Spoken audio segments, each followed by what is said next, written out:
रूस यूक्रेन जंग में अब जर्मनी की भी एंट्री हो चुकी है। खबर यह है कि रूस ने जर्मनी में मौजूद नेटो के ठिकानों पर जबरदस्त हमला किया है और दावा किया जा रहा है कि रूस की खुफिया एजेंसी केजीबी ने हमले को अंजाम दिया है और इस हमले के बाद से जर्मनी अब पूरी तरह से भड़का हुआ है।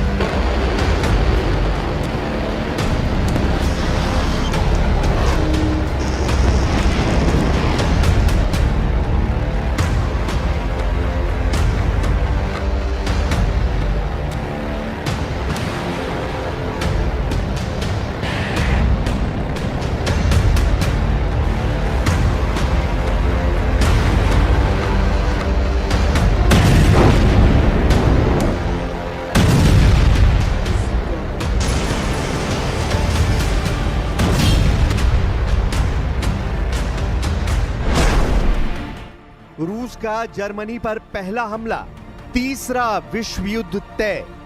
हम पिछले लगभग 4 सालों से देख रहे हैं कि रूस अपने दम पर यूक्रेन समेत नेटो के 32 देशों से जंग कर रहा है। लेकिन हैरानी की बात तो यह है कि अमेरिका यूक्रेन को जंग नहीं जिता पा रहा है।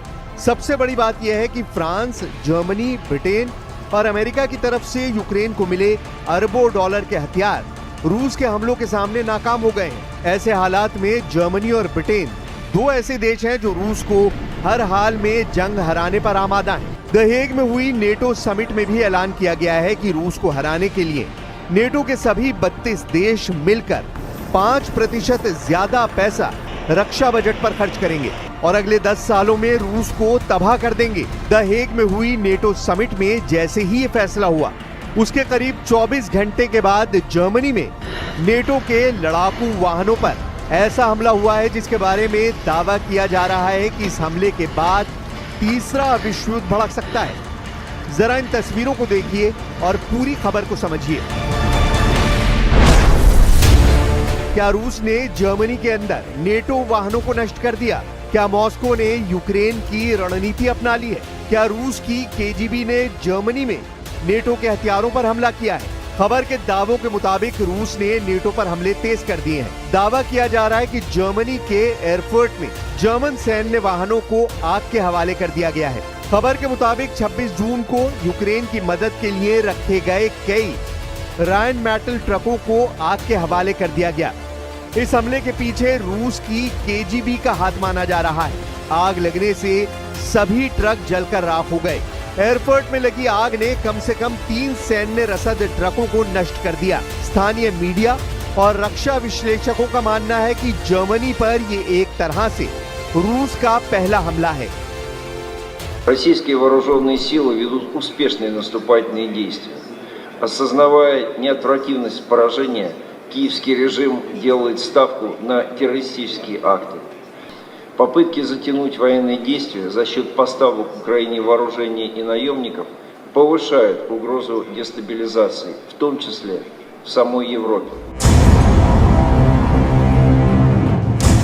रूस ने उतारा टॉर्नेडो एस, यूक्रेन का सर्वनाश तय। 1220 दिन से रूस यूक्रेन जंग चल रही है।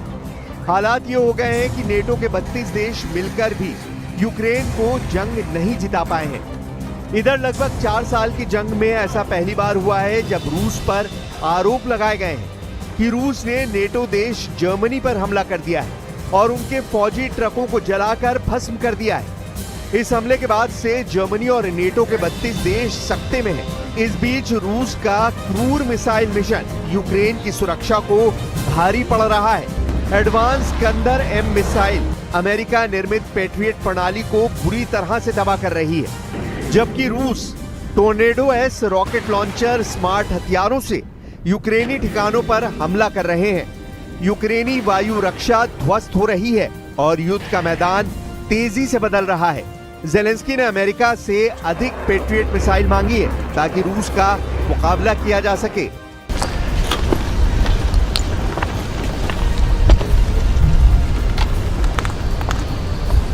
it will take strong political and legal cooperation to make sure every Russian war criminal faces justice, including Putin. अब ऐसे हालात में यूक्रेन के दक्षिणी क्षेत्र खेरसान में रूसी हवाई हमलों ने कोहराम मचा दिया है। खेरसोन के गवर्नर ओलेक्जेंडर प्रोकोडिन ने बताया है कि रूसी सैनिकों ने पूर्वी यूक्रेन के डोनेस्क क्षेत्र में शेवचेंको गांव पर नियंत्रण कर लिया है, जो लिथियम भंडार के करीब है। रूसी रक्षा मंत्रालय के मुताबिक रूसी सैनिकों ने डोनेस्क में नोवोसेरहिविका की बस्ती पर भी कंट्रोल कर लिया है। हालांकि यूक्रेन के टॉप जनरल ओलेक्जेंडर सिरिस्की का दावा है कि यूक्रेन की सेना ने इस हफ्ते यूक्रेन के उत्तरी क्षेत्र सूमे इलाकों से रूसी सेना की बढ़त को रोक दिया है, लेकिन उसके बावजूद रूसी सेना तेजी से निप्रोपेट्रोस इलाके की तरफ बढ़ रही है। ऐसे हालात में अगर रूस यूक्रेन के साथ जर्मनी से भी जंग शुरू कर रहा है तो ये तीसरे विश्व युद्ध का साफ संकेत है। द हेग में हुई समिट के दौरान नेटो सदस्य देशों के नेताओं ने सामूहिक रक्षा बजट बढ़ाने पर फैसला लिया है। साल 2035 तक हर नेटो देश अपनी जीडीपी का हर साल 5% रक्षा और सुरक्षा से जुड़े सेक्टर में खर्च करेगा। इसमें बजट का 3.5% हिस्सा डिफेंस सेक्टर में खर्च किया जाएगा, जबकि बाकी का 1.5% महत्वपूर्ण इंफ्रास्ट्रक्चर की सुरक्षा में किया जाएगा। यूरोपियन देश अगले 10 साल में अपना रक्षा खर्च जीडीपी का 5% तक बढ़ाएंगे। नेदरलैंड्स के द हेग शहर में हुई नेटो समिट में अमेरिकी राष्ट्रपति डोनाल्ड ट्रंप ने यूरोपीय देशों से रक्षा खर्च बढ़ाने को कहा था। समिट के बाद सदस्य देशों की तरफ से जारी साझा स्टेटमेंट में कहा गया, हम सामूहिक सुरक्षा को लेकर अपने फैसले पर कायम हैं। वॉशिंगटन संधि के आर्टिकल 5 के मुताबिक नेटो देशों में से किसी पर भी हमले को सभी देशों पर हमला माना जाएगा। ट्रंप चाहते हैं कि सभी सदस्य देश अपने जीडीपी का 5% रक्षा पर खर्च करें। अभी नेटो के खर्च में यूरोपीय देशों का कुल योगदान 30% है, जो देशों की जीडीपी का औसतन 2% है। इस बीच खबर है स्पेन ने साफ कर दिया है कि वो अपनी जीडीपी का 5% रक्षा खर्च पर नहीं लगा सकता। स्पेन ने इसका विरोध करते हुए कहा कि वो 2.1% से ज्यादा खर्च नहीं करेगा। फ्रांस, इटली, कनाडा और बेल्जियम जैसे देश भी इतना खर्च करने को लेकर आसानी से राजी नहीं है, या कहें कि दुविधा में है। अब देखना यह होगा कि रूस नेटो के 32 देशों से एक साथ मुकाबला कैसे करता है।